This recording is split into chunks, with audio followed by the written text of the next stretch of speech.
Thank you very much. Thank you so much for that. I have to add, I'm now with Charles Sturt University as well, so I do get around. But it's nice to be here. Baladu Wiradjuri Gibir, Yura Madinini Badu Wiradjuri, Nadu Yinjamali Mainji Ninagare Niani Burgali Nura Nina Yiradu. As a Wiradjuri man, I'm proud to be here on my country and to welcome you and pay respects to my ancestors and my elders here, many of my family, in fact, here tonight as well. It's important that I'm able to be here tonight. It's important I'm able to be here on my own country and be able to speak those words in my language on my country, because that has been our fight. Our fight has been to stay alive. Our fight has been to hold our traditions and our culture and our languages together in the face of often overwhelming odds. My father was a young boy on the streets of Griffith when his grandfather spoke that same language to him. His grandfather was arrested and taken to jail because at that time that language was outlawed. My father has grown up to save our language, to write the first Wiradjuri dictionary and to teach a whole new generation to be able to speak those words that I've spoken here tonight. My father and me and other Aboriginal people have grown up with what the Polish poet Czesław Miłosz referred to as the memory of wounds. He said perhaps all memory is the memory of wounds. And sadly for our people, that is all too often the case, that we are born into a deep well of sadness, a deep well of sadness that comes from losing your land, from being forced onto the margins of society, to be on the outside always looking in. As I was introduced tonight, you were told that I'd been to more than 10 schools before I was even into my teens. I think the full number is about 15. My father and mother moved all around New South Wales looking for work. My father working in sawmills, losing the tips of 3 of his fingers, just trying to put food on the table. We were outsiders, we were fringe dwellers, we were marginalised, and we were often estranged and lost in the land of our ancestors. But always for my people it has been a struggle to find a place here, and to find a place among you and to welcome you into our place as well. Because through us you find a deeper meaning and a deeper understanding of what it is to be an Australian. To be able to stand here on Wiradjuri country and know that you are standing on country that is not 200 plus years old, but is tens of thousands of years old, with our traditions, that our footsteps trace a journey of many thousands of years to bring us here tonight. For Aboriginal people, we deal with the scourge of suicide. Of course, it's something that affects all of us in our society, and we've heard those stories here tonight.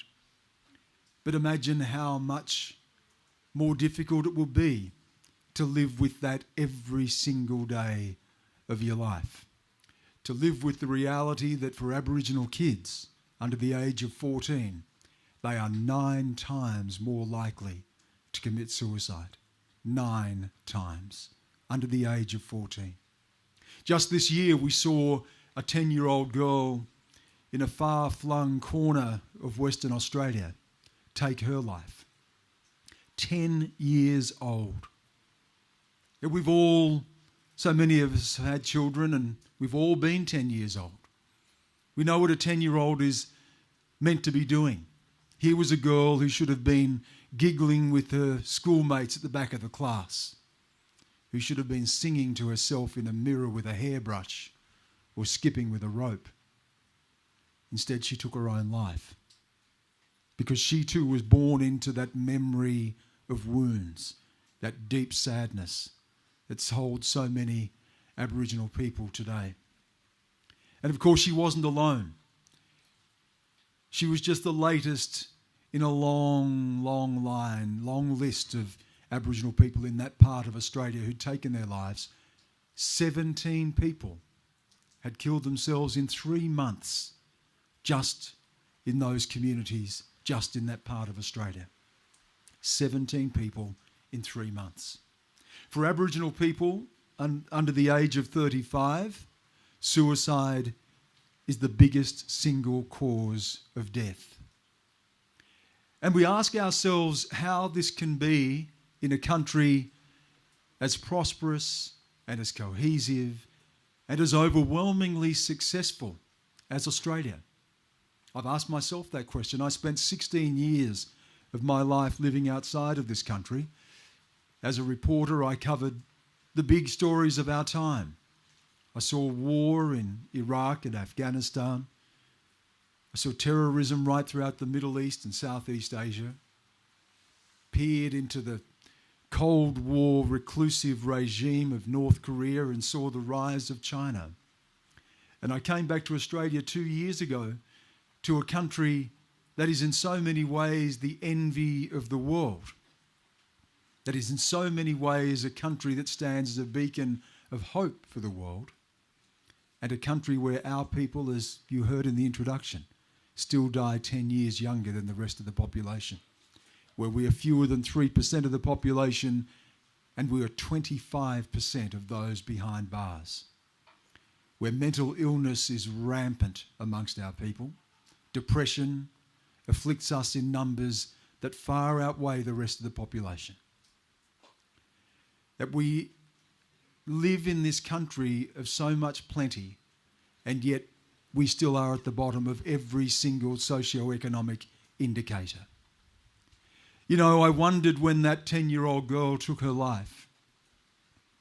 I wondered if for a moment we didn't talk about her as an Indigenous girl, if we didn't talk about this as a death in an Indigenous community, if for a moment we saw her as an Australian girl. That this was a girl who died in an Australian town. If we stopped talking about Indigenous communities and said that in an Australian town, 17 people would take their lives in 3 months. In an Australian town, a quarter of the population, half of the juvenile population would be behind bars. In an Australian town, we'd have 30 to 40% unemployment. In an Australian town, there'd be no running water or sewage. In an Australian town, people would live in a house 30 and 40 people to one dwelling. Would we tolerate that? We have an election campaign on right now where we're arguing about the future of our country, and we're talking about the standard of our living and our healthcare and our education, taxation, superannuation. And we have our people still dying in their 50s, our children still taking their lives. And this is not happening in an Indigenous community. This is happening in Australia. This is happening in an Australian town. It's not someone else's problem. It's not our problem as Indigenous people. It is something we own as Australians. If Australia is a great country, and I truly believe that it is, then you can be held to the full measure of that greatness. And I see it everywhere I go. I see it in places like this tonight. All of you turning out in the cold and the wet to come together to say that we are a better country than our worst, that in our worst moments we find ourselves in each other. I've seen it right across the country when I've met Australians who say, we want an end to this. We want to bring our country together. We want to give Aboriginal people what we all enjoy in this country. That we are a country that will not be defined by the racism of the past. We will not be a country that will be defined by dispossession and suffering and injustice anymore. I hear this and I see this, and it gives me incredible hope for a country that has achieved so much, and a country that surely can deal with the problems that afflict so many of my people. A country that can look at us and see us as Australians too.